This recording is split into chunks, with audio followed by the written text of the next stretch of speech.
Welcome to red TV. నేను మీ తేజ. మొత్తానికి అఘోరిని arrest చేశారు. మరి అఘోరి పైన ఏ సెక్షన్స్ కింద కేసులు నమోదు చేసి అతన్ని అదుపులోకి తీసుకున్నారు, ఈ పూర్తి విషయాలన్నీ కూడా మనతో పాటు డిస్కస్ చేయడానికి ప్రముఖ అడ్వకేట్ ఆజాద్ గారు ఉన్నారు. ఒకసారి ఆయనతో మాట్లాడే ప్రయత్నం చేద్దాం. సార్ నమస్తే అండి. నమస్తే తమ్ముడు, బాగున్నావా?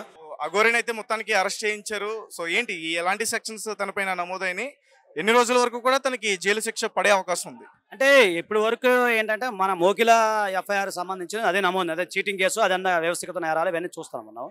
సో దాని ప్రకారంగా ఇప్పుడు అరెస్ట్ చేయడం జరిగింది. సో ఇంకా ఫర్దర్గా ఏం జరిగింది చూడాలి. అక్కడ మా జూనియర్స్ ఉన్నారు, వాళ్ళు చూస్తున్నారు. నాకు ఫర్దర్గా ఇస్తారు. నేను ఇక్కడ ఉండిపోయాను. వీలైతే అక్కడికి వెళ్తాం, మేము కూడా కోర్టు దగ్గరికి వెళ్తాము.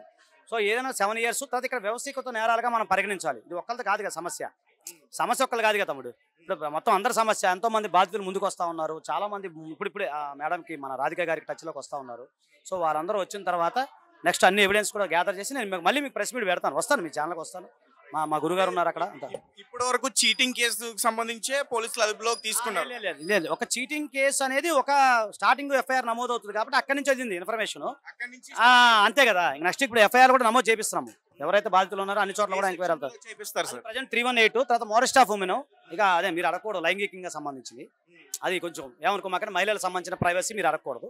మీరు అర్థం చేసుకోండి అంతే. ఏముంది సార్, అందరికీ తెలియాలి. ఎందుకంటే ఆమె కూడా చాలా దారుణానికి పాల్పడుతుంది కాబట్టి మహిళలకు కూడా అవగాహన రావాలి కాబట్టి మీరు కూడా చెప్పండి. మహిళలకు అవగాహన రావాలి కాబట్టి నేను కాదనట్లేదు. కానీ కొన్ని కోర్టులో పెండింగ్ ఉన్నప్పుడు, కొన్ని కోర్టులో ఉన్నప్పుడు అర్థమవుతుంది మీకు. కొన్ని కమిషన్ వారి దృష్టిలో ఉన్నప్పుడు కొన్ని చెప్పాల్సిన కొద్ది రోజులు నేను ఆపుతాను. ఎందుకంటే ఆ రోజు కూడా మీరు అడిగారు. నేను ఇంకొక అమ్మాయి వచ్చారు రెడ్ టీవీ నుంచి. ఆ రోజు కూడా నేను చెప్పాను. 10 days చాలా ఎవిడెన్స్ ఇచ్చాను. ఒక 2-3 రోజులు నాకు టైం ఇస్తే మిగతా ఎవిడెన్స్ కూడా నేను సబ్మిట్ చేస్తాను. బికాజ్ ఇప్పుడు అఘోరి బెయిల్ వచ్చే అవకాశం ఉందా ఈ కేసులో? అది ఇంకా తెలియదు. వాళ్ళు డిఫెన్స్ అడ్వకేట్స్ ఉంటారు. వాళ్ళు మరి ఎవరో బెయిల్ వేస్తారో ఏంటో తెలియదు. నాకు తెలిసి మరి ఇలా అన్యాయం జరిగితే మరి ఎవరు ముందుకు వస్తారని చూడాలి, వెయిట్ అండ్ సీ. అది ఎందుకంటే అది మనకి లీగల్గా అనేది ఎలా వెళ్తుందో ముందు చూద్దాం. ఒక 2 days టైం ఉంది కదా, కంగారు ఎందుకు, ఈ రోజే కదా. సరే, అఘోరి గురించి చెప్పుకుంటుంటే తన వ్యవస్థలే తన వెనకాల ఉంటాయంటూ కూడా మాట్లాడుకుంటున్నారు. మరి అఘోరి వైపు నుంచి ఎవరైనా అడ్వకేట్ ని పెట్టుకునే అవకాశం ఉంటుంది అంటారు? అఘోరి ఒకటండి పెట్టుకునే రైట్ ఆయనకు లేదని నేను ఎట్లా అంటాను? భలేవాడివే. నిందితుడుకున్న కొన్ని హక్కులు ఉంటాయి.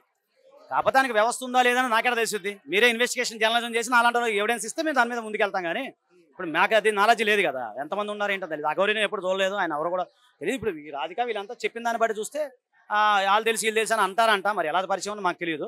రాధికకి కేవలం పెళ్లి మాత్రమేనా, లేకపోతే రాధికను కూడా ఏమైనా లైంగికంగా ఇబ్బంది పెట్టింది? చెప్పాను నేను ఆల్రెడీ, మన దాంట్లో చెప్పాను. లైంగికంగా వేధించాడు. ఇక అంటే మోడెస్ట్ ఆఫ్ ఉమెన్ తమ్ముడు, అది కొన్ని ప్రొఫెషనల్ ఎథిక్స్ ఉంటాయి, నేను చెప్పలేను. ఇలాగే మన స్టూడియోకి చెప్పాను, సార్కి చెప్పాను. నీకు చెప్తున్నాను, మన స్టూడియోకి తీసుకొస్తా అని చెప్పాను సార్కి. మన కృష్ణ ఉన్నాడు కదా, మన కృష్ణ వాళ్ళందరూ చెప్పాను. కుదిరితే ఆమె రేపు కుదిరితే వాళ్ళ రేపు కుదిరితే మన స్టూడియోకి వస్తే మీరు పర్సనల్ విషయాలు ఆమెను అడగండి. కొన్ని నేను చెప్పకూడదు. అది సరే, అంటే మంత్రాలు వచ్చినా కానీ ఇబ్బంది పెడుతుందని కూడా చెప్తున్నారు. మంత్రాలు అంటే నువ్వే చెప్పాలి, నాకే తెలిసింది. మంత్రాలు చింతకాలు ఇవన్నీ ఉంటాయా తమ్ముడు ఈ రోజుల్లో? కాకపోతే అతను ఏమన్నా డ్రగ్స్ కానీ ఏదన్నా వాడతారని నా డౌట్. అది మానసికంగా నాకు తెలియదు.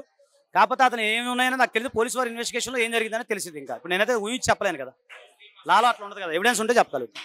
అంటే ఫస్ట్ టైం వింటున్నా సార్. అంటే చాలా మంది ట్రాన్స్జెండర్స్ ని అరెస్ట్ చేయడం చూసాం. ఒకవేళ అరెస్ట్ చేస్తే వాళ్ళని ఎలాంటి సెలార్లో పెడతారు? అంటే ఇతను కొద్దిగా సపరేట్ ఉంది. సో ఇతను డాక్టర్ పరీక్షిస్తారు అక్కడ. అంటే మీకు అర్థమవుతుంది కదా, అతను అరెస్ట్ చేసినప్పుడు డాక్టర్స్ ఉంటారు కదా అక్కడ. డాక్టర్ మెడికల్ టెస్ట్ పంపిస్తారు. ఆ మెడికల్ టెస్ట్ పంపించినప్పుడు అప్పుడు డాక్టర్ ఏది సజెస్ట్ చేస్తారో దాన్ని బట్టి నిర్ణయం తీసుకునే అవకాశం ఉంటుంది. జనరల్గా అయితే నేను చెప్పేది, అతనికి ఆరోగ్యం బాగాలేదా, అనారోగ్యంగా ఉన్నాడా, ఇవన్నీ కొన్ని ఉంటాయండి. అవన్నీ ఇన్వెస్టిగేషన్ చేసి అది ఆ సందర్భంలో అతను ఏ సెల్లో పెట్టాలని వాళ్ళు నిర్ణయం తీసుకున్నారు. మన అసలు అఘోరియా, అతను ట్రాన్స్జెండరా, లేకపోతే జోగినియా, అవేమీ కాదంటూ కూడా చాలా మంది చెప్తున్నారు. అంటే నాకు అతను మెడికల్ సర్టిఫికేట్ ఉంది నా దగ్గర. అతని దగ్గర చూస్తే అతను ఏదో ట్రాన్స్ప్లాంటేషన్ ఏదో పేర్లు ఉన్నాయి, బ్లడ్ ఇంప్లాంటేషన్ అవి ఏదో పెట్టుకున్నట్టు తెలుస్తుంది. అంటే అతను మగవాడనే తెలుస్తుంది ఆ సర్టిఫికేట్ ప్రకారం. అయితే ఏదో సెప్టిక్ అయిపోయి ప్రైవేట్ పార్ట్ తీయబడింది అనేది కూడా ఒక వార్త. ఏమో తమ్ముడు, అది నాకు తెలియదు. నా అంత మెడికల్ టెక్నాలజీ నాకు ఉండదుగా. రంగం లేకపోయినా అతను మగవాడే. ఎస్, అది మాత్రం వాస్తవం. సరే, ఇప్పుడు ఉప్పెన లాంటి సినిమాలు వస్తున్నాయి కదా, వాళ్ళు అటు ప్రేమించుకుని పెళ్లి చేసుకుని ఉంటున్నారు, పిల్లలు లేకపోయినా ఎవరినో ఒక దత్త తీసుకుని. ఈ అఘోరి లాంటి వాళ్ళకు ఉండకూడదు అట్లా? పోనీ అఘోరి కాదు, శ్రీనివాస లాంటి వాళ్ళు ఉండకూడదా? ఉప్పెన సినిమాని నాకు తెలియదు. నువ్వు చెప్పేది ఉప్పెన సినిమాని ఎప్పుడు చూడలేదు, సినిమాలు తక్కువ నేను చూసేది. సో మీరు చెప్పిన దాని ప్రకారం చూస్తే వాళ్ళకు ఉన్న రైట్ అయితే భారత రాజ్యాంగం ప్రకారం అతను ఎవరైనా సరే భారత రాజ్యాంగం ప్రకారం మామూలుగా వాళ్ళకి అన్ని రైట్స్ మనతో పాటు రైట్స్ ఉంటాయి. దానికేం సంబంధం లేదు. Welcome to red TV. నేను మీ తేజ. మొత్తానికి అఘోరిని అయితే అరెస్ట్ చేశారు. అఘోరిని అరెస్ట్ చేయడంలో కొన్ని కీలక పాత్రలు అయితే చాలా మంది పోషించారని చెప్పాలి. ముఖ్యంగా మోకిల పోలీస్ స్టేషన్లో వాళ్ళతో పాటు శివరుద్ర సాధు గారు కానీ, అలాగే మరికొంతమంది ట్రాన్స్జెండర్స్ కానీ, ఆజాద్ లాంటి అడ్వకేట్స్ కానీ చాలా మంది కూడా కృషి చేశారు. ప్రస్తుతం మనతో పాటు శివరుద్ర సాధు గారు ఉన్నారు. ఒకసారి ఆయనతో మాట్లాడలేదు. గురుగారు చెప్పండి, అసలు అఘోరిని అయితే మొత్తానికి అరెస్ట్ చేశారు. మరి వర్షిని పరిస్థితి ఏంటి? వాళ్ళ ఫ్యామిలీ మెంబర్స్కి అప్పగించే ప్రయత్నం ఏమైనా చేస్తున్నారు? మీరు అన్నట్టుగా స్వామి వాళ్ళ పేరెంట్స్ అందరికీ చెప్పడం జరిగింది. వర్షినికి అయితే ఎలాంటి కేసులు ఆవిడ మీద లేవు కాబట్టి చట్టపరంగా కొంచెం కౌన్సిలింగ్ లాంటిది ఇచ్చేసి ఆవిడ మెదడుని కొంచెం మనం వాష్ అంటే బ్రెయిన్ వాష్ లాంటిది చేసేసి మళ్ళీ వాళ్ళ ఇంటికి చేర్చే ప్రయత్నంలోనే ఉన్నాము. వాళ్ళ పేరెంట్స్ కూడా అదే మాట చెప్పాము. ఇప్పుడు పోలీస్ అధికారులు కూడా అదే చేస్తారనేది. కాకపోతే వేడివేడిగా ఉండడం చేత కొంచెం జాగ్రత్తలు పడాల్సిన అవసరం ఉన్నది.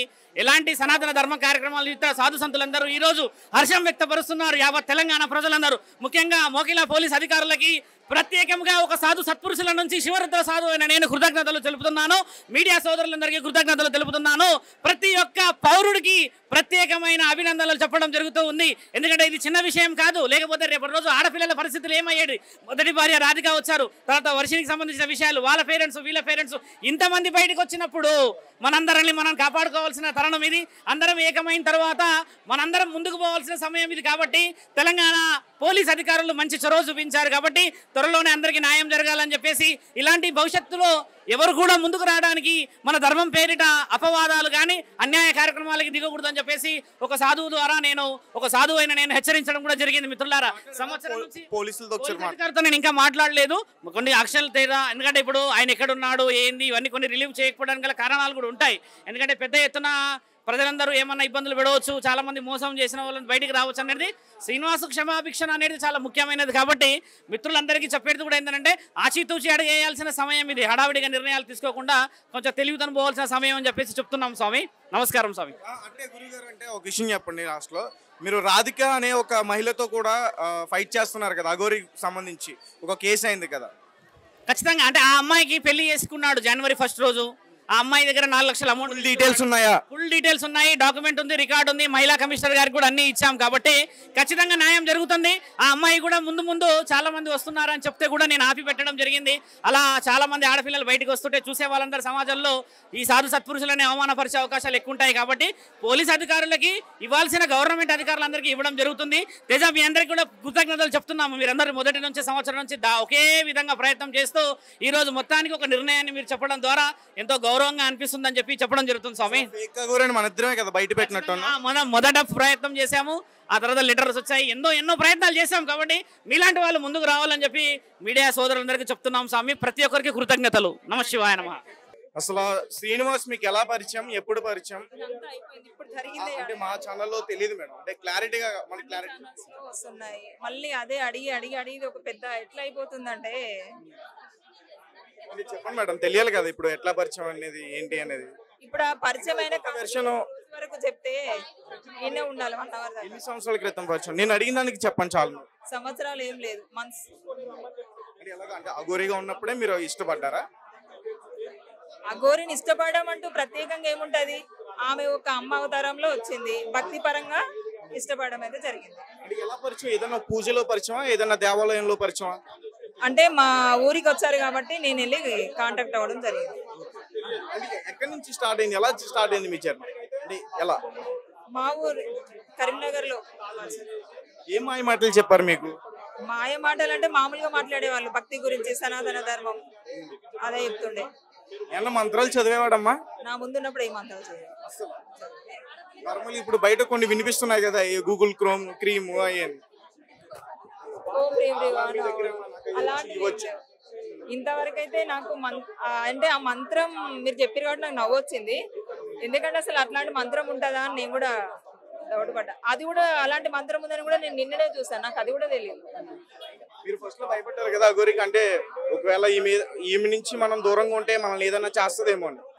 భయపడడం అంటే తను ఎట్లా అంటే చెప్పిన మాట వినకపోతే నేను ఇది చేస్తా అది చేస్తా, మంత్రాలు వస్తాయి, తన దగ్గర కత్తులు ఉంటాయి, తల్వార్లు ఉంటాయి, గన్స్ ఉంటాయి, అలాంటి ఇప్పుడు చెప్తున్నారు కదా నెఫన్స్ గన్స్ ఏమో చెప్తున్నారు కదా, అలాంటివి ఉన్నాయి అని చెప్తుండే. సో ఆ పరంగా నేనేం బయటకు రాలేదు. ఇక తర్వాత మా మామయ్య అన్నయ్య వాళ్ళే బాగా ధైర్యం చెప్పేసి ఇద్దరు కలిసి సహజీవనం చేశారా కొన్ని రోజుల పాటు? సహజీవనం అంటే కలిసి ఉన్నారని అడుగుతున్నా, కలిసి ఉన్నారా? అంటే వచ్చినప్పుడు కలవడమే, వచ్చినప్పుడు కలుస్తుంది, మాట్లాడుతుంది, అంతే వెళ్ళిపోతుంది. ఇప్పుడు పెళ్లి అయిందని చెప్తున్నారు కదమ్మా, మీకేమైనా తాళి కట్టారా? ఇప్పుడు వర్షినికి ఒక తాళి కట్టిన వీడియో బయటకు వచ్చింది కదా, ఆ రకంగా అయినా మీకు తాళి కట్టి పెళ్లి ఆడారు ఆయన? ఇప్పుడు తాళి అంటే కట్టింది, అది బలవంతంగా నాకు ఇష్టం లేకుండా కట్టింది, కానీ ఆ ఫోటోస్ తన దగ్గరే ఉన్నాయి. పంపించమంటే పంపించట్లేదు, లేవు డిలీట్ చేసినా అని అబద్ధం చెప్తుంది. దానికి సాక్ష్యం మా అన్నయ్య ముందు అడిగిపించాను. దానికి మిమ్మల్ని అయితే భయపెట్టి గుప్పెట్లో పెట్టుకుంది కొన్ని రోజులు. పెట్టుకుంది. మీరు మీ ఫ్యామిలీ మెంబర్స్ కూడా భయపడ్డారు. అంటే నేను మా ఫ్యామిలీ మెంబర్స్ కి చెప్పలేదు, ఎందుకంటే ఈ వర్షిని అమ్మాయి వచ్చింది కదా బయటకు, తను వచ్చినప్పుడే నేను మా వాళ్ళకి చెప్పిన, అప్పుడే నాకు స్పాట్ లో పట్టుకొచ్చారు ఇక్కడికి. ఇంకో ఆడపిల్లకి జరగద్దు, ఏదైనా సరే ముందుకు వెళ్దామని చెప్పేసి మామయ్య అన్నయ్యనే ధైర్యం చేసి పట్టుకొచ్చారు ఇక్కడికి. లేకపోతే బహుశా నేను కూడా రాకపోయేదాన్నేమో. కానీ ఇంకా తన కాదులో చాలా మంది అమ్మాయిలు ఉన్నారని చెప్పేసి నాకు నిన్ననే తెలిసింది. ఇప్పుడు ఎందుకు వచ్చారు బయటికి ధైర్యం చేసి? అంటే మంత్రాలు ఆమె అసలు ఆగోరియే కాదని తెలుస్తుందా మీకు? తను ఏం చేయలేదు అసలు, నిజం చెప్పాను, తను ఫేక్ అని మాకు కూడా తెలిసింది. తనకి ఏ మంత్రాలు వస్తాయి? ఒకవేళ మంత్రాలే వచ్చాయి అనుకో, ఇలా జరుగుతుంది. ఇంత జనాభా తన కోసం ఇదంతా జరుగుతుందా? ఇలాంటిది జరగకుండా ఏ మాయను మంత్రమో చేసుకొని ఉండొచ్చు కదా. మా మిమ్మల్ని నా ప్రశ్న ఇబ్బంది పెట్టొచ్చు, దయచేసి క్షమించండి ముందుగానే. అంటే ఇప్పుడు ఆమె ఒక స్త్రీ రూపంలో కనిపిస్తుంది, ఆమె స్త్రీ కాదు అని చెప్తున్నారు, కానీ మీరు కూడా ఒక స్త్రీ. మరి ఒక స్త్రీని మీరు పెళ్లి ఆడాలి, ఇద్దరం కలిసి ఉండాలని మీకు ఎలా అనిపించింది? అంటే ఆమె మాయ మాటలు చెప్పుండొచ్చు, మీకు ఎలా అనిపించింది? మీ మనస్సాక్షిగానే ఉండాలి కదా. నాకు అనిపించలేదు. నాకు మీరే ఆలోచించండి, ఇద్దరు స్త్రీలు పెళ్లి చేసుకోవడం అనేది ఇంకా అది మన చట్టంలో ఉంది, కానీ తీర్మానం అనేది రాలేదు, అది పెండింగ్ లో ఉంది ప్రాసెస్. అలాంటిది ఒక ట్రాన్స్జెండర్, ఈ రోజుల్లో ట్రాన్స్జెండర్ ఇంకో అబ్బాయిని పెళ్లి చేసుకుంటున్నారు, కానీ ఇంకో అమ్మాయిని పెళ్లి చేసుకోవడం ఎక్కడైనా చూసారా? చూడలేదు. ఇప్పుడు మీరు నేను ఉన్నారన్నా, మీరు కాదు, ఈ అమ్మాయి ఉంది, ఈ అమ్మాయి నేను ఉన్నాము, ఇలా మాట్లాడుకోక ఇలా ఒకటి వేసింది ఆమె, అలాగే ఉండిపోయింది. దాన్ని ఏమంటారు? మీ మెడలో కూడా అలాగే వేసింది. అలా ఒక ఏంటిది రెండు రుద్రాక్ష మాలలు, ఒకటి పసుపు తాడు ఆమె మెడలో ఉంటది. మీరు అన్నట్టుగా అలా వేస్తుంటే మరి దాన్ని ఎందుకు మీరు పెళ్లిగా భావించారు?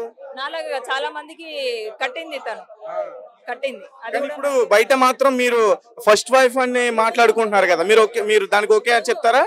అది ఫస్ట్ వైఫ్ అనడం కంటే రాక్షస వివాహం అని చెప్పొచ్చు. వివాహాలలో 7 రకాలు ఉంటాయి నాకు తెలిసి, ఇదొక టైప్, ఇది రాక్షస వివాహం. ఇంకొక 8వ వింత అనేది మొన్న వర్షిని పెళ్లిలో చూసాను, దాన్ని కూడా 8వ రకంగా కూడా మీరు దాంట్లో జమ చేసుకోండి, అది అసూయ వివాహం కిందికి వస్తుంది. ఇక ఎందుకంటే నేను వచ్చి రివీల్ చేసిన తర్వాత చేసుకోవడం ఏంటి చెప్పండి? ఆమె అప్పటి వరకు ఒక తల్లి అన్నారు, గురు శిష్యులు అన్నారు, రకరకాల బంధాలు చెప్పి పెళ్లి చేసుకోవడం ఏంది? మీరు ఏమని పిలిచేవారమ్మా? అఘోరి అని పిలిచేవారా? అమ్మ అని పిలిచేవారా? తల్లి అని పిలిచేవారా? లేకపోతే శ్రీనివాస్ అని పిలిచేవారా? స్వామీజీ. ఫస్ట్ తను నాకు ట్రాన్స్జెండర్ నెలకు ముందే స్వామీజీ అని పిలిచాను, తర్వాత ఇక తెలిసింది కాబట్టి అలాగే